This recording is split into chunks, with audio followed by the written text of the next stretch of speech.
Hi dears, welcome back to my channel. ഇന്ന് ഞാൻ തയ്യാറാക്കിയിട്ടുള്ളത് കായ്പോള റെസിപ്പിയാണ്. അപ്പോൾ ഇത് ഞാൻ തയ്യാറാക്കിയിട്ടുള്ളത് ഒരു നോൺ സ്റ്റിക്കിൻ്റെ പാൻ ഉപയോഗിച്ചിട്ടാണ്. ഇത് വളരെ പെട്ടെന്ന് തയ്യാറാക്കി എടുക്കാവുന്നതാണ്. അപ്പോൾ അതെങ്ങനെ തയ്യാറാക്കുന്നത് ഞാൻ കാണിക്കാം. അപ്പോൾ ആദ്യം ഒരു മിക്സിയുടെ ജാർ എടുത്തിട്ട് ഞാൻ അതിലോട്ട് 2 കോഴിമുട്ട വെച്ചിട്ടുണ്ട്. പിന്നെ 2 ഏലക്കായ് ചേർത്ത് കൊടുക്കുന്നുണ്ട്. പിന്നെ അത് 2 ടേബിൾ സ്പൂൺ പഞ്ചസാര ചേർത്ത് കൊടുക്കുന്നുണ്ട്. പഞ്ചസാരയുടെ അളവ് നിങ്ങളുടെ മധുരത്തിനനുസരിച്ച് കൂട്ടുകയും കുറക്കുകയൊക്കെ ചെയ്യാവുന്നതാണ്. പിന്നെ ഇതിലേക്ക് വേണ്ടത് 1-2 ടേബിൾ സ്പൂൺ പാലാണ്. ഞാൻ പാലില്ലാത്തത് കാരണം പാൽപ്പൊടി ഉപയോഗിച്ച് പാലുണ്ടാക്കിയിട്ടാണ് ചേർത്ത് കൊടുക്കുന്നത്. അപ്പോൾ ഇതെല്ലാം കൂടെ മിക്സിയിൽ നന്നായിട്ട് അടിച്ചെടുക്കാം. ഞാൻ ഈ പാത്രം ഉപയോഗിച്ചിട്ട് തന്നെയാണ് പോള തയ്യാറാക്കിയെടുക്കുന്നത്. അപ്പോൾ ഞാനിത് ആദ്യം ഇതിലോട്ട് അണ്ടിപ്പരിപ്പ് ചേർത്ത് അത് ഫ്രൈ ചെയ്തെടുക്കുകയാണ്.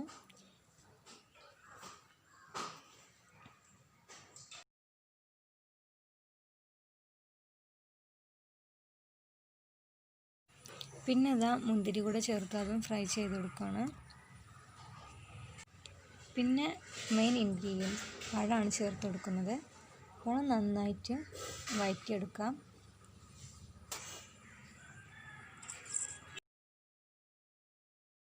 അപ്പോൾ ഇതാ തയ്യാറാക്കിയെടുത്ത മുട്ടയുടെ മിക്സിലോട്ട് നമ്മളിപ്പോൾ തയ്യാറാക്കിയിട്ടുള്ള പഴവും കാഷ്യും കിസ്മിസും ഒക്കെ ഇട്ടുകൊടുക്കാം.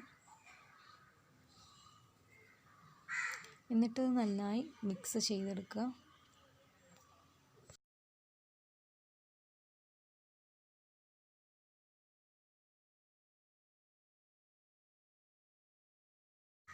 സെയിം പാനിൽ തന്നെയാണ് ഞാൻ പോള തയ്യാറാക്കിയെടുത്തിട്ടുള്ളത്. അപ്പോൾ ഞാനിതിലോട്ട് 2 ടേബിൾ സ്പൂൺ നെയ്യ് ചേർത്ത് എടുത്തിട്ടുണ്ട്. ചൂടായതിന് ശേഷം നമ്മൾ ബാറ്റർ ഇതിലോട്ട് ഒഴിച്ചു കൊടുക്കാം. എന്നിട്ട് നടുവിലേക്കുള്ള പഴം എല്ലാ സൈഡിലേക്കും എത്തിച്ചു കൊടുക്കാം. ഇനി ഇതൊന്ന് മൂടി വെച്ച് വേവിച്ചെടുക്കാം.